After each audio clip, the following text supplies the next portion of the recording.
Fanatisme berlebih pada sepak bola berujung maut. Ya, kasus fanatisme sepak bola yang berujung maut emang udah sering kali terjadi di berbagai belahan dunia, termasuk di Indonesia. Tapi kalau gol bunuh diri berujung maut, mungkin baru kali ini terjadi. Selengkapnya di Lempar Topik.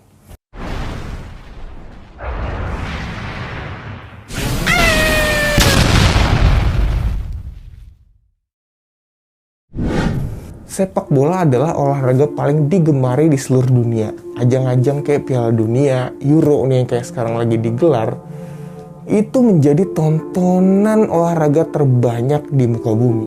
Kalau udah ada banyak orang yang suka atau fanatik sama suatu hal, pasti ada beberapa atau sebagian kecil yang aneh-aneh. Mostly keanehan ini dilakuin sama penonton atau supporter.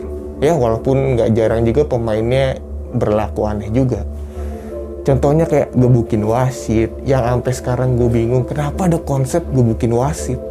Padahal dia kan otoritas tertinggi ya di lapangan, malah digebukin. Ya kalau pukul-pukulan sesama pemain mah sering lah ya. Dari berbagai kontroversi dan kekerasan di dunia sepak bola, ada kejadian yang sangat miris terjadi. Tepatnya hari ini tanggal 22 Juni 27 tahun yang lalu, pada ajang Piala Dunia tahun 94 di Amerika Serikat. Seorang pemain center back asal Kolombia bernama Andrés Escobar harus membayar kesalahan gol bunuh diri yang dia buat dengan kehilangan nyawanya. Dihabisi nyawanya. Kisah tragis yang mendunia. Kematiannya menjadi ironi karena Piala Dunia harusnya jadi pesta sportivitas dan persatuan dunia, persatuan negara-negara. Tapi diwarnai oleh darah di sini. Di Piala Dunia tahun 94, Escobar menyandang gelar kapten timnas Kolombia, dan timnas Kolombia dijagokan bakalan berbicara banyak di ajang Piala Dunia tahun 94. Skuad besutan Francisco Maturana bisa dibilang tangguh dengan pemain bertalenta macam Faustino Asprilla, Carlos Valderrama, dan Freddy Rincon, sehingga disebut generasi emasnya Kolombia. Gimana nggak diunggulkan saat kualifikasi Piala Dunia, Kolombia berhasil melalui kemenangan dengan 4 laga menang dan 2-nya imbang.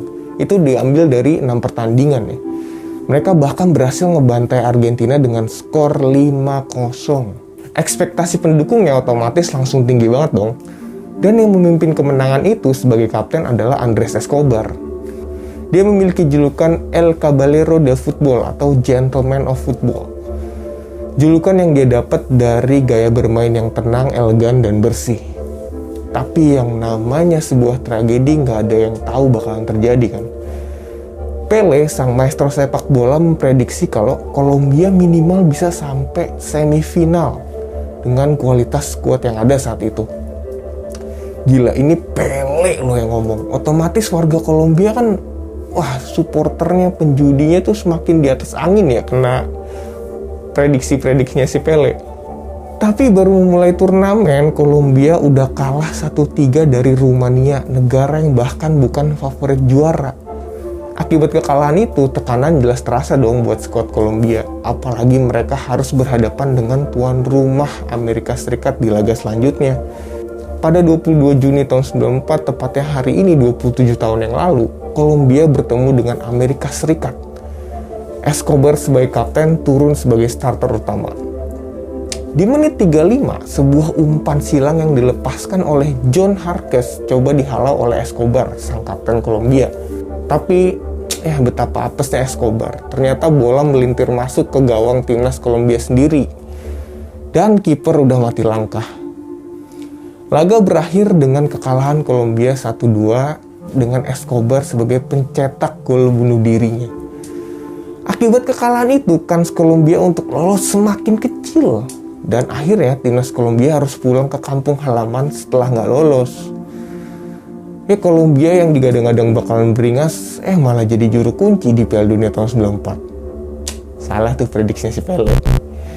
Tragedi yang tidak diinginkan pun terjadi 10 hari setelah Escobar mencetak gol bunuh diri. Escobar tewas akibat tembakan bertubi-tubi. Saat itu Escobar bersama teman-temannya mengunjungi sebuah bar di kota Medellin. Terus dia berpisah dengan teman-temannya dan menuju mobilnya dia untuk pulang. Terus tiba-tiba saat dia mau menuju mobil mau pulang, ada 3 orang yang nyamperin si Escobar ini. Saksi mata bilang 3 orang ini bertengkar dengan Escobar dan terdengar suara pria menghina permainan sepak bolanya Escobar. Kemudian Escobar melawan dan berteriak minta tolong. Pria di depan Escobar lalu menembakkan pistol ke arah Escobar. Pria yang nyamperin dia ini langsung nembakin pistol ke arah Escobar. Sadisnya, nih pria yang nembak Escobar ini, dia sambil nembak sambil berteriak, "Terima kasih gol bunuh dirinya." Dan sadisnya lagi, tiap tembakan pelaku berteriak, "Gol." Tembakan lagi, terus ada tembakan, dia nembak lagi, "Gol." Sampai 12 kali. Tubuhnya berlumuran darah karena tembakan dari jarak dekat. Sang pembunuh kabur dengan mobil pick up dan gak sampai 1 jam, Escobar dinyatakan meninggal dunia. Dari peristiwa berdarah itu, polisi meyakini motif pembunuhan Escobar dilatar belakangi gol bunuh diri yang dia buat saat menghadapi Amerika Serikat. Gak butuh waktu lama, akhirnya polisi berhasil mengungkap tragedi berdarah ini. Polisi menangkap pria bernama Humberto Castro yang merupakan kaki tangan dari kartel narkoba, cuy. Castro diperintah sama majikannya untuk menghabisi nyawa Escobar karena kerugian bosnya akibat kalah taruhan. Ini benar-benar kayak di film-film kartel narkoba gitu, terus kejadian di dunia nyata. Dan korbannya ini pemain sepak bola. Akhirnya pengadilan menjatuhkan hukuman 43 tahun penjara untuk Castro Munoz, sang jagal ini. Tapi hukumannya dikurangin jadi 26 tahun di tahun 2001. Dan gilanya pada 2005 sebuah keputusan kontroversial terjadi. Munoz Castro dibebaskan, jadi total hukumannya terpangkas dari 43 tahun jadi cuma 11 tahun aja. Entah ini kekuatan jaringan mafia atau apa, tapi itu faktanya. Ayah Escobar menyayangkan hal itu dengan statement, "Jujur saja, sudah tidak ada keadilan di Kolombia. Mereka telah menipu negara ini dan keluarga kami dengan mengatakan Munoz Castro dipenjara 43 tahun, tapi sekarang sudah bebas." Itu kata ayahnya Escobar, nggak terima dengan keputusan pengadilan. Sebenarnya cerita pembunuhan Escobar ini terdapat beberapa versi. Ada yang bilang Munoz Castro terlibat pertengkaran di bar sama Escobar sebelumnya. Ada yang bilang Munoz Castro sendiri yang taruhan, bukan disuruh bosnya, karena bukan bosnya yang taruhan, tapi katanya Munoz Castro-nya sendiri nih yang taruhan, terus gedek sama Escobar ditembak.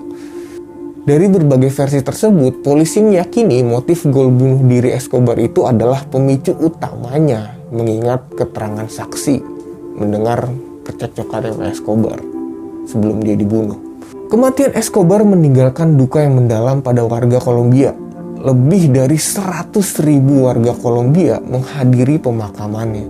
Saat Kolombia gagal di Piala Dunia, Escobar meninggalkan pesan terakhir yang dimuat di koran El Tiempo. Ini beberapa hari sebelum Escobar meninggal, setelah Piala Dunia dia kalah, dia ngeluarin statement ini di koran El Tiempo. Dia bilang, "Kehidupan tidak berhenti di sini. Kita harus melanjutkan hidup. Tidak peduli seberapa sulit kita, tetap harus bangkit." Hingga saat ini, peristiwa itu masih dikenang masyarakat Kolombia, khususnya penggemar sepak bola. Pada tahun 2002, pemerintah kota Medellin membangun patung Escobar untuk mengenangnya. Ya, kekalahan dan kesalahan harusnya jadi sebuah keniscayaan aja di sepak bola. Ya nggak sih? Karena kan sepak bola itu lebih dari sebuah permainan, more than just a game. Bukan malah jadi ajang bayar nyawa buat siapapun juga, dimanapun juga. Ya udah, segitu aja dari gua. Kalau ada yang kurang atau salah infonya, bisa lu tulis di kolom komen di bawah. Kalau nggak suka videonya, bisa lu klik tombol dislike. Gitu aja, ciao.